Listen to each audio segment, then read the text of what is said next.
একটা সুন্দর কর্নারিং মারার মতো কনফিডেন্স আমি দেখতে পাচ্ছি। সামনে গাড়ি চলে সরি।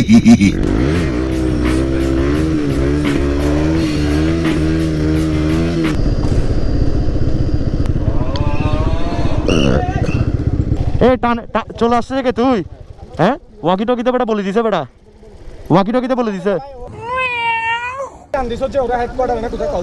আমার সামনে ওয়াকি টকিতে বলতেছে।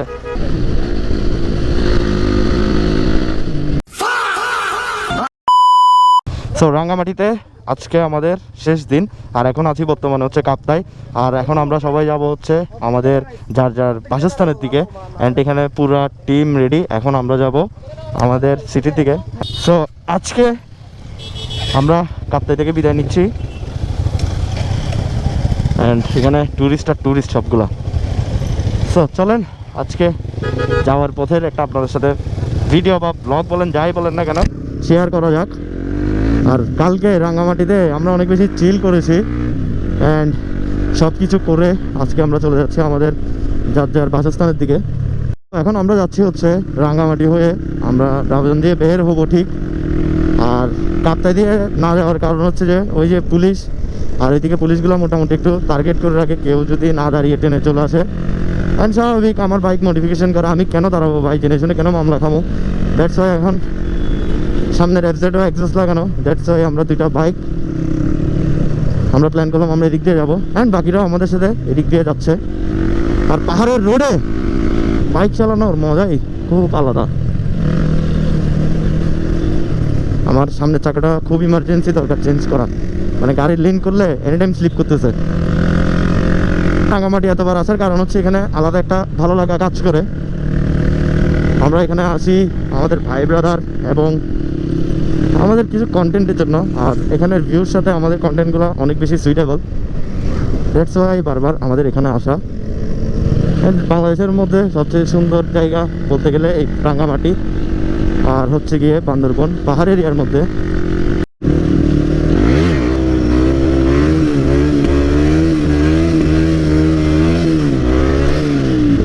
সো ব্যাপারটা হইলো আমি এই ব্রিজে আসলে একটা উইলি না মেরে যেতে পারি না, আর আমার প্রায় সময় ভালো লাগে এখানে উইলি করতে। এখন আমরা আসাম বস্তি ব্রিজের আগে আছি, অ্যান্ড কালকে এই জায়গায় আমাদের একজন প্রো রাইডার পড়ে গিয়েছিল, আপনারা দেখেছেন যে সেকশন নিয়ে। ভালো লাগে এরকম রোডগুলোতে গাড়িটা একটু লিন করতে পারলে। আরে অ্যাপজেট কীভাবে লিন করতেছে দেখছেন, ওয়াও। স্টক টায়ার দিয়ে অ্যাপজেট কিন্তু যেগুলো লিন করতেছে সেগুলো খুব বেশি ডেঞ্জারাস, না আমার নিজেরও ভয় লাগতেছে এগুলো করতে। আমার এই জায়গাটা খুব বেশি ফেভারিট, দুই সাইডে লেকের মাঝখান দিয়ে কিন্তু রোড। তো এরকম সুন্দর জায়গাগুলো আসলে আমরা আমাদের চিটাগং শহরের মধ্যে যদি পেতাম, এখানে প্রতিদিন আসতাম। আর যদিও বা তেমন একটা দূরে না, তো মনে করেন প্রতিদিন তো আর আসা এত দূরে সম্ভব না, মাঝে মাঝে আসি। আর একটা জিনিস কি, বেশি কিছুতে ইউজড হয়ে গেলে ওইগুলো আর ভালো লাগে না, তো মাঝে মাঝে আসি, এটাই ভালো লাগে। আর এখানে কত সুন্দর একটা গার্ডেন, আপনারা দেখতে পারতেছেন কিনা জানি না। তো রাঙ্গামাটি শহরে যারা থাকে ওরা অনেক বেশি উপভোগ করে এখানের প্রত্যেকটা বছরিক মৌসুমকে। আর আমরা এসেছিলাম হচ্ছে বৃষ্টি বিলাস করার জন্য, বাট হইল না। এটা কী করলো বাচ্চা নিয়ে, তো বৃষ্টি বিলাস করার জন্য, বাট বৃষ্টি আমাদেরকে ধরা দিতে যাচ্ছে না, কারণটা আমরা বুঝতেছি না। এখন আছি আমরা সবচেয়ে ক্লিনেস্ট একটা শহরে, আর এটা হচ্ছে রাঙ্গামাটি সদরে। আর আজকে যেহেতু ফ্রাইডে, এখানে অনেকগুলো মুসল্লি বের হচ্ছে, আপনারা আশেপাশে দেখতেছেন। সামনে একটা যদিও বা চেকপোস্ট আছে, আমি শিওর না এটা এখন থাকবে কি থাকবে না, যার কারণে একটু টেনশন হচ্ছে আর কি। কারণ আমার গাড়ি মামলা দিবে 100 এটা শিওর, আর সেকেন্ড কোনো অপশন নাই যেমন আমি মামলাটার থেকে সেফ হবো। এখানের বাসগুলো দেখছেন, এক একটা ওভারটেক আমাদের বাইকের থেকেও বেশি খতরনাক পাবেন ওরা। অ্যান্ড আই থিঙ্ক সামনে এখানে একটা চেকপোস্ট আছে, কিছু দূর গেলে দেখতে পাবো এটা। আঁকা পাকা সড়ক শুরু এখান থেকে, এখানে রাস্তাগুলো মোটামুটি একটু উঁচা একটু নিচা। দ্যাটস ওয়াই মনে করেন উপর থেকে গাড়ি যেগুলো আছে সেগুলো বুলেটের স্পিডে আছে।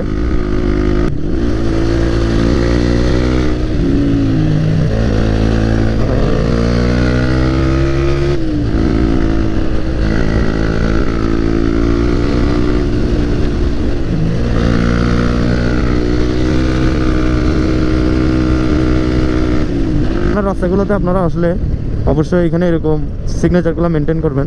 আর আই থিঙ্ক এখানে সামনেই চেকপোস্টটা আছে। ভয় লাগছে, মোটামুটি ভয় লাগতেছে সব কিছু মিলে। কোনো মামলা টামলা খেয়ে যায় নাকি? আসতে তো মোটামুটি কোনো সমস্যা হয়নি আমাদের। ও ও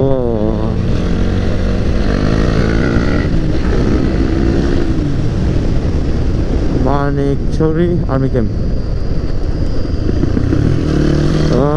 রে স্ট্যান্ড বাইজা যেত, এখন পাহাড় লেগে গেছে পুরো।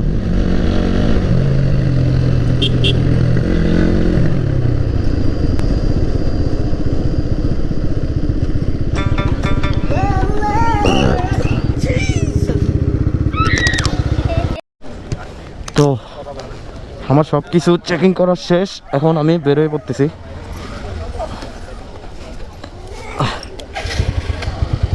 সো কথা হইতেছে, সব পুলিশ খারাপ হয় না। আমাকে জাস্ট চেক করছে, চেক করে আমাকে জাস্ট বললো নাম্বার প্লেট নাই কেন। দেন আমি বললাম আমি এটা দিয়ে স্টার্ট করি, এটা এটা ওইটা ওইটা। তো আমাকে বলে কি অবশ্যই নেক্সট টাইম থেকে নাম্বার প্লেটটা লাগিয়ে রাখবেন। বাট আমাদের দুইটা বাইক আগে টেনে চলে গেছে, যার কারণে মনে করেন এই দুইটারা এখন ওয়াকি টকিতে ওই দিক দিয়ে বলে দিছে ধরার জন্য। বুঝতেছি না, রিক্সে ছিলাম আমি, ওদের সব কিছু ওকে থাকার পরও ওরা টানটা দিল, এখন এদের জন্য রিক্স হয়ে গেল ব্যাপারটা। কেমনে কি করা যায়? আই থিঙ্ক ওরা পার হয়ে গেছে। এখানে তো আরেকটা চেকপোস্ট দেখলাম, এখানে তো ধরে নাই মেবি। এ টান চলে আসছে যে তুই, হ্যাঁ ওয়াকি টকিতে বেটা বলে দিছে, বেটা ওয়াকি টকিতে বলে দিছে। আমি দাঁড়াইছি না, তুই কেন দাঁড়াস নাই বল? এখানে মামলা দেন, আমি তোকে বললাম না? আমাকে সিগন্যাল দিছে, আমি দাঁড়াইছি। আমার সামনে ওয়াকি টকিতে বলতেছে চল একসাথে গ্রুপ বাঁধি, চল কিছু হবে না। ধরলে বলবি যে চেকিং করছে, আমি ডিরেক্ট বলবো আমার কাছে স্যার ফুটেজ আছে, আমাদেরকে চেক করছে এটার। চল আমার সাথে থাক।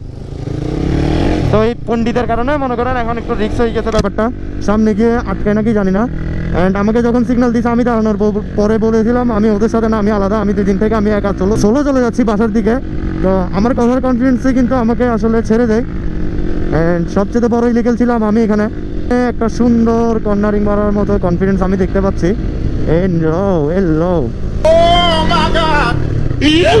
সামনে গাড়ি চলে আসছে, সরি আমি সামনে খেয়াল করি না আসলে, যার কারণে এখন টুমটুম ট্যানাম হয়ে যেত। বেশি রিস্ক নেওয়া ভালো না, বেশি উড়াও ভালো না। আর এখানে ওভারটেকের মিররটা পুরো ভেঙে গেছিল, অবস্থা খারাপ। আমরা এখন আছি হচ্ছে রাঙ্গামাটির থেকে একটু দূরে। তো রাঙ্গামাটি শহর আমরা বের হয়ে গেছি। আর আসার পথে আপনারা তো কিছু ক্লিপস দেখছেনই। তো হ্যাঁ ছাগল দাদা, সরি ছাগল আন্টি। তো আমরা সুন্দর মতো আসতেছি, আসার পথে মোটামুটি একটু আর্মি চেকপোস্ট, পুলিশ চেকপোস্ট, তারপর হচ্ছে গিয়ে মানে হাইজের সাথে মুখোমুখি সংঘর্ষ হয়ে যেত আর কি, এরকম কিছু ক্লিপ দেখছেন। আপনারা যারা এই রাঙ্গামাটিতে আসবেন আপনারা প্রপার নিজেরা প্রিপেয়ার হয়ে আসবেন অ্যান্ড গাড়িগুলো করে প্রিপেয়ার করে আনবেন। যেহেতু রাস্তার সাথে একটা টায়ারের সম্পর্ক অনেক বেশি, যার কারণে মনে করেন এগুলো একটু মেনটেন করতে পারলে আর কি কোনো টেনশন নাই। যখন আমার বাকি টিমের গাড়িগুলোতে দেখছেন ওরা একদম ভালো মতো লিন হচ্ছে, কারণ এক একজনের টায়ার রোসো 3, CHT, অ্যাপোলো, টিমসন এগুলো লাগানো। দ্যাটস ওয়াই মনে করেন একটু কনফিডেন্স বেশি পাচ্ছে। তো ইনশাল্লাহ আমরা এখন বাসার দিকে আস্তে ধীরে মুভ করতেছি অ্যান্ড যেতে যেতে আপনাদেরকেও দেখাচ্ছি আশেপাশটা।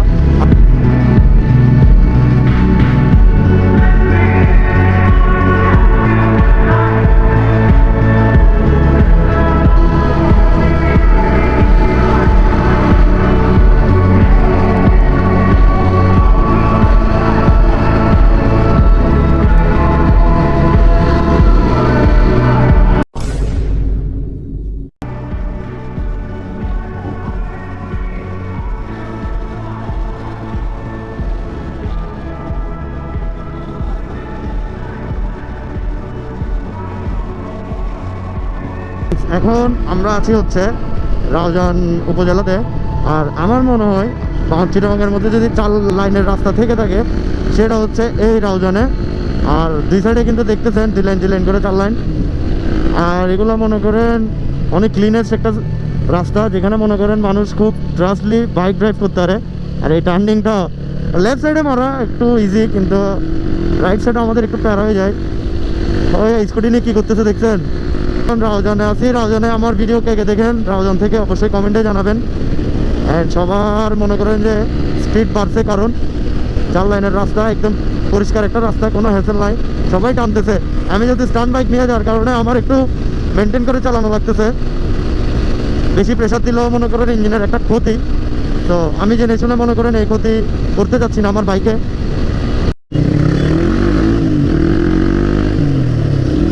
সো ফাইনালি আমরা চলে আসছি আমাদের এলাকায়। হ্যাঁ, রোডে যে জাম পাইছি, রোডে জাম পাইছি।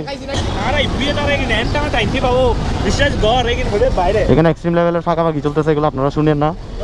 তো সেফলি আমরা চলে আসছি সুন্দর মতো। এখানে এক একজনের অবস্থা খুব খারাপ। হ্যাঁ, এখানে কি বলো? তো আজকে ছোটোখাটো একটা র্যান্ডম আসার টাইপের ভিডিও শেয়ার করলাম। তো আজকের মতো বিদায় নিচ্ছি, ভালো থাকবেন, সুস্থ থাকবেন, আসসালামু আলাইকুম।